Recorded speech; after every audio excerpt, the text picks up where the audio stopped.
Welcome to Worldview Matters, discussing controversial issues, discerning current events, defending biblical Christianity. No topic off limits. And now, here's your host, David Fiorazzo. Hey friends, time is short and we've got a lot to talk about, so I'm getting right to our guest today, Dr. Andy Woods, Senior Pastor of Sugar Land Bible Church and President of Chafer Theological Seminary, andywoodsministries.org, and on YouTube, you've got to follow him so you can get the pastor's point of view videos. The YouTube is Andy Woods Bible Study, so look up Andy Woods Ministries on YouTube. Brother, thank you so much for your time today. There's a lot going on. Where do you want to start? Well, why don't we start with Israel? Okay, sounds good. Oh, actually, I jumped the gun. Before we do that, we got to mention, before we got on the air, you mentioned you've got a new book coming out, and I want to make sure people are aware of that because it sounds like it's going to be available in less than a few weeks, about a few weeks. That's amazing. Yeah, it should be available within a week or two. I mean, we're really working hard to get it out, prior to the election, but Okay. It's not a book on contemporary political figures. It's a book on the Bible. It's called The Bible and Voting. And so it just takes you to a range of issues that you deal with in any election. I've got it divided up into economic issues, social issues, foreign policy issues, and then freedom type limited government issues. And it just tells you what God's word says, about all these issues that we're dealing with today. And so it's really, the heart of it is to equip the church for the ballot box and to teach people how to vote, not for some other reason, party loyalty or something like that, but based on what God says in his eternal word. So a lot of people don't think a lot of those issues are mentioned in the Bible, but there's so much. It covers everything, and we're just so ignorant to what the Bible teaches on issues that we vote about. So thank you. What is the title again so people can keep an eye out for it? I believe it's just called The Bible and Voting. Okay. The Bible and Voting. Great. Thank you. And it will be available at Andy Woods Ministries and Amazon. Yeah, it should be available on all those, Great. Certainly my platform, but all the other ones too, once we get through this final read through. Awesome. Well, congrats. I know the birthing process as an author and publishing a new book is always tedious. And so way to go, brother. Way to fight through it and get through it. So you mentioned Israel. So I want to go to a Breitbart article that you sent me. I didn't realize it was on October 7 of this year that Kamala Harris said, "I will always fight for the Palestinian people." So my thought is, well, Andy Woods, she's open about it. We know exactly where they stand. Go ahead and share more about that. Yeah, that's actually one of the subjects in the book we were just talking about. I have a section there called The Palestinian Deception. Ooh. I mean, the Palestinians are basically a fake people, and there's no Palestinian currency, archaeology. We have no knowledge of who their leaders and rulers were. Just compare that to nearby Egypt and all of the archaeology and everything else, coinage documenting that people group. There's none for the Palestinians. So it's basically a made up people group designed to get Israel to acquiesce Judea and Samaria, the so-called West Bank, to the Palestinians so they can do with it what they did with Gaza, turn it into a beachhead for terrorist activity. Mm-hmm. And, here's Kamala Harris. Remember the attacks on October the 7th of last year came from Gaza. I mean, if the two-state solution didn't work well with Gaza, what you think it's going to work with that big chunk of land there in the heart of Israel, Judea and Samaria, or the West Bank as it's flippantly called. But that's what the world community is demanding. And so here's Kamala Harris on the anniversary of the equivalent of their 9/11. I mean, what happened to them on October 7th was per capita, just like our 9/11. Yeah. And a very special memorial time. And what does she say? She's fighting for the Palestinians. Wow. I mean, they give a few, words to support Israel, but then they quickly shift gears and talk about how they're fighting for the Palestinians. So, God says, I'll bless those who bless you and I'll curse those who curse you concerning Israel. Mm-hmm. So if people want our country cursed, and want to put us on the wrong side of the ledger concerning our relationship to Israel, then the easiest way to do that is to elect, Kamala Harris in the next November 5th election. Yeah, and we know them by their fruit. I mean, if you go back to the Obama administration, we know where Obama stands, where Biden stands, where Harris stands.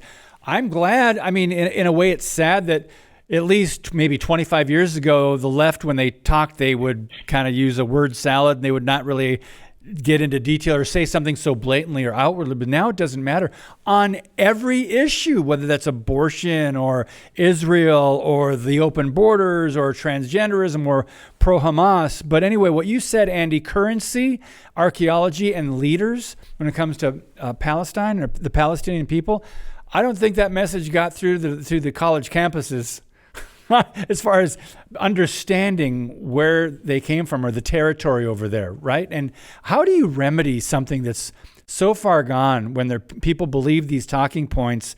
And how do you remedy something like that?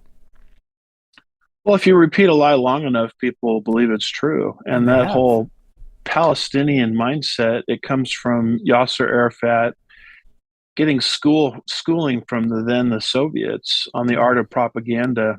Because after seeing them get the Arabs, they're getting their tails kicked, literally, in 1948, 1967, and 1973, they finally figured out we can't beat these people militarily. So we've got to win the war of public opinion and to make it look like Israel stole a bunch of land from people. Of course, they did not. Mark Twain was over there in 1867, wrote about it 2 years later in his book, Innocents Abroad, 1869.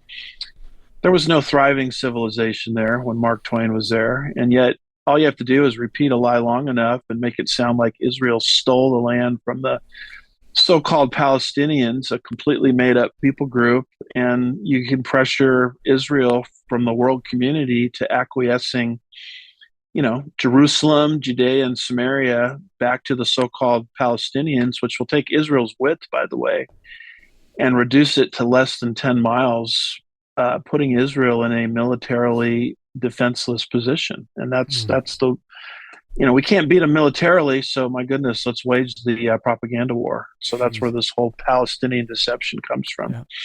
And they've been successful. And by the way, the propaganda war against the U.S. in our own country has been successful, pushing Marxism and communism. And by the way, let's jump to this article now over at Daily Wire that you had covered in your pastor's point of view. John Kerry said, if Democrats win, we can change the First Amendment.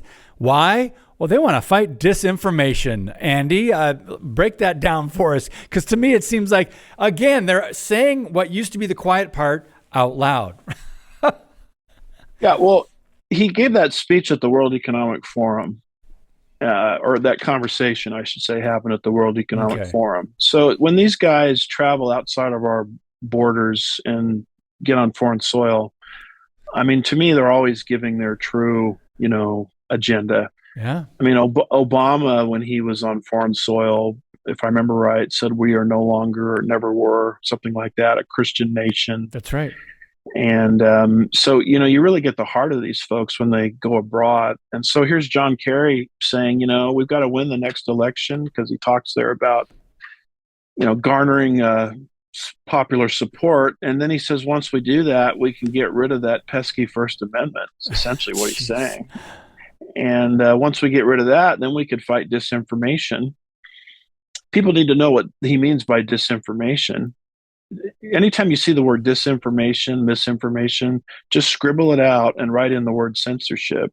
Yeah. Because what they mean by it is they want to censor anything outside of the public domain that goes against their narrative. That's right. The White House press secretary, KJP, I guess is her abbreviation. She just did that to Ducey of Fox News. Yep. She looked at him and said, the premise of your whole question is misinformation. And he kind of looked at her stunned, like, what are you talking about? Basically, what she's saying is, I'm just taking everything you said and I just censored it under the rubric of misinformation. And this is what these guys all want to do with social media. Yeah. Elon Musk, people like ourselves that broadcast stuff regularly. And it's kind of disheartening to hear prophecy ministries arguing that we shouldn't vote.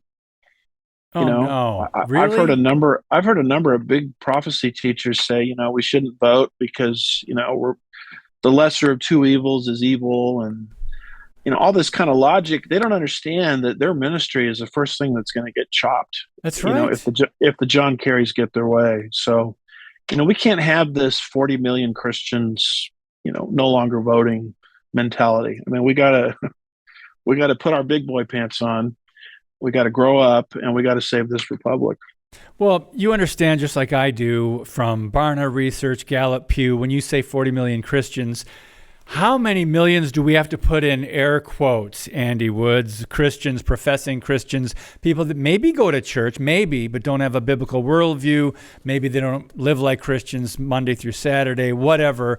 So yeah, there's a mixed bag there. But since we're talking about communist policy, let's go over to the firstliberty.org and look at this article where the New York Times says the Constitution is dangerous. So John Kerry doesn't like the First Amendment. Neither do a lot of Democrats, I guess.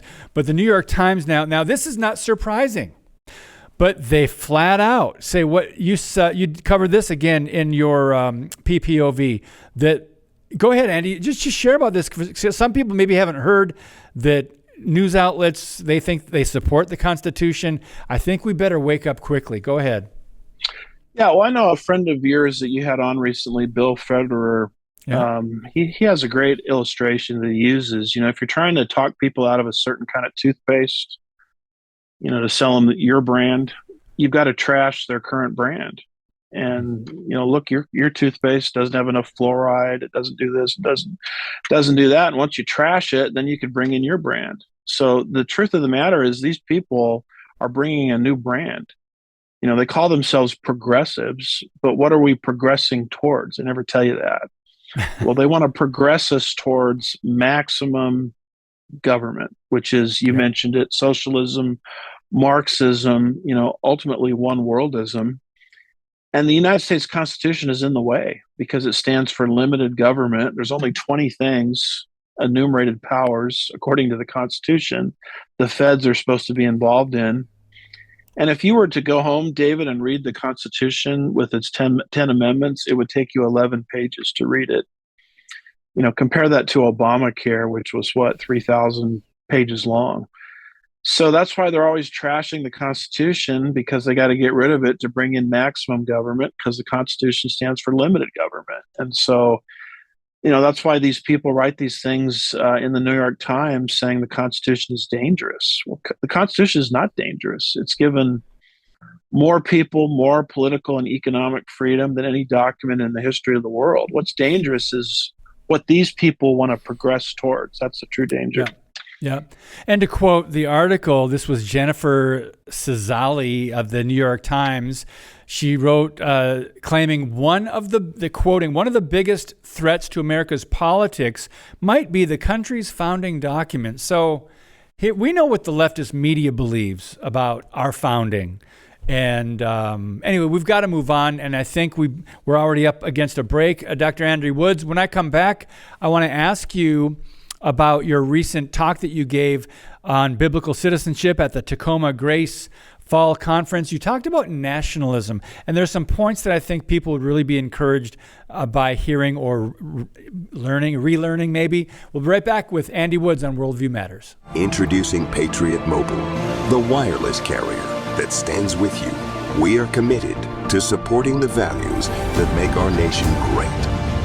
With affordable plans and reliable nationwide coverage, Patriot Mobile is not just a wireless service. It's a call to action for those who believe in the American dream. Get free activation now with promo code DAVID.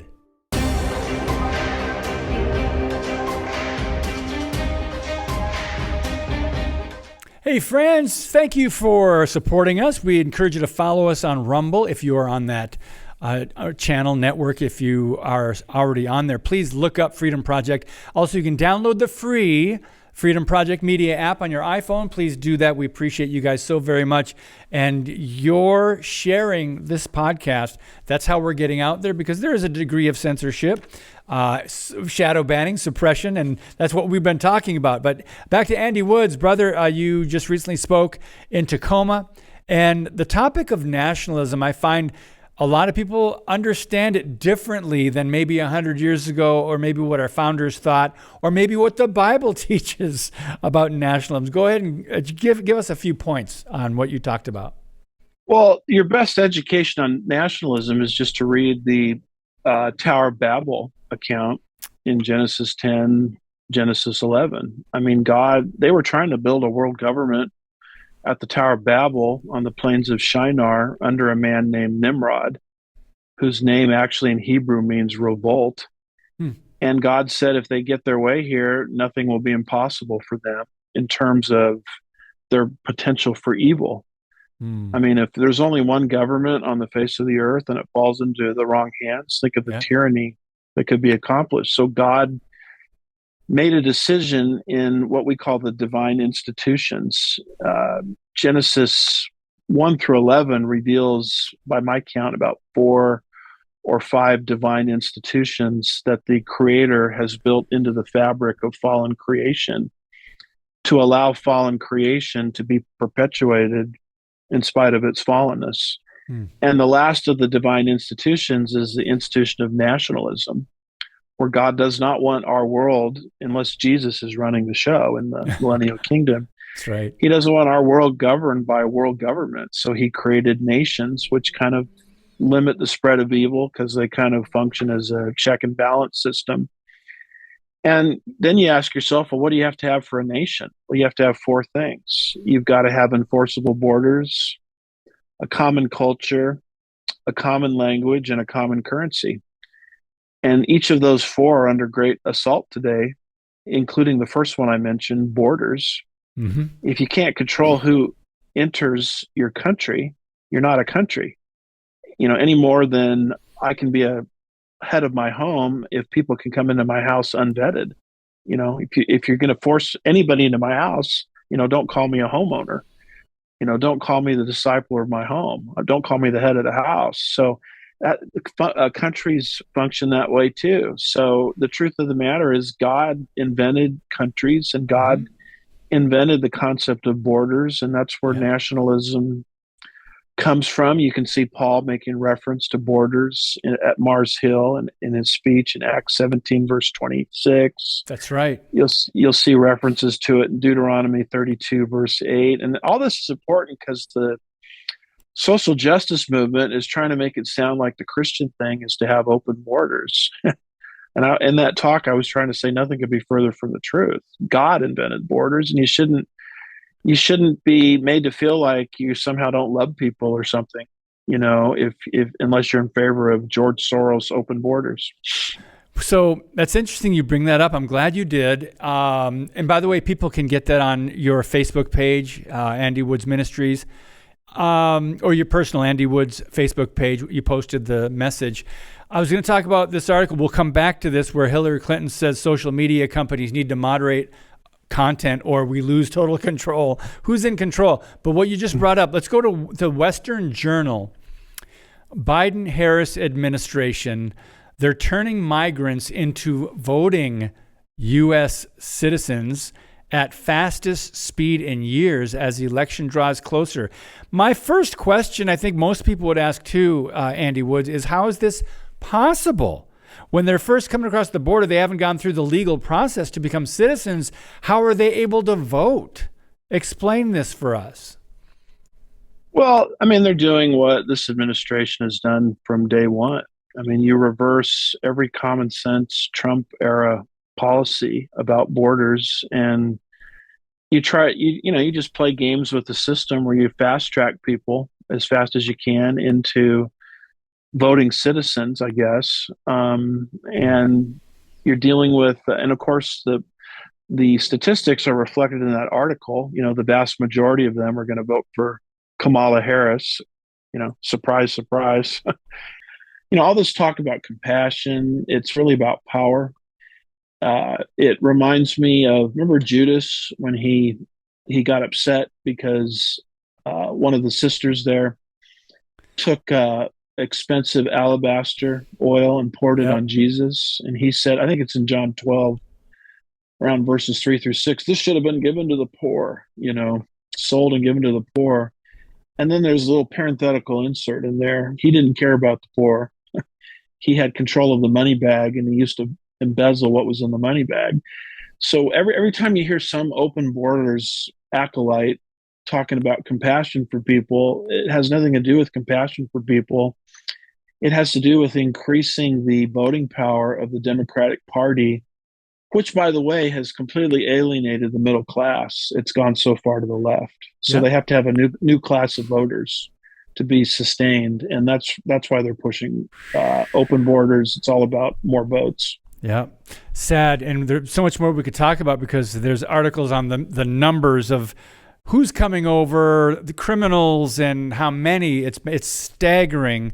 But we've got to move on. I did want to touch on this article because we talked about what Kamala Harris said. We talked about what John Kerry said. Let's talk about what Hillary Clinton said. And she's talking really about censoring those that disagree with the leftist agenda or the Democrat Party. Isn't she? Andy Woods, tell us about that one. Yeah, well, she says in there, and it's about an 18-second clip that's embedded in that article. She said it on CNN. She said, we got to basically control these social media platforms or we lose control. And what she's saying there is we can't have tyranny that we want as long as there's, free and independent expression of ideas. I mean, any tyranny has to control the flow of information where people can only see things or learn things that harmonize with the narrative that the tyrant is advancing at that time. And we can't have global tyranny, with X, for example, being a free speech platform. So we've got to rein that in. So they're whether it's Kerry or Clinton, I mean, they're basically calling openly. They're not even disguising it anymore, as you said earlier. They're calling for the eradication of free speech. Yeah, and that's why, as you study this abroad, they're taking folks that were the founders of these free speech platforms and they're arresting them. Why? Because the owner or the entrepreneur is not controlling. There's people using that platform to advance narratives that go against that go against the narrative that the government is promoting. Yeah. And so it's like saying, let's take the founder and entrepreneur or the CEO, let's say, of AT&T, and let's arrest him because the phone line was used by the mob for criminal purposes. The owner's not using it for criminal purposes. Right. He just created a platform that someone used for criminal purposes. So they want to take the owner of Telegram and all of these different things, and they're actually, arresting them. Criminal prosecution.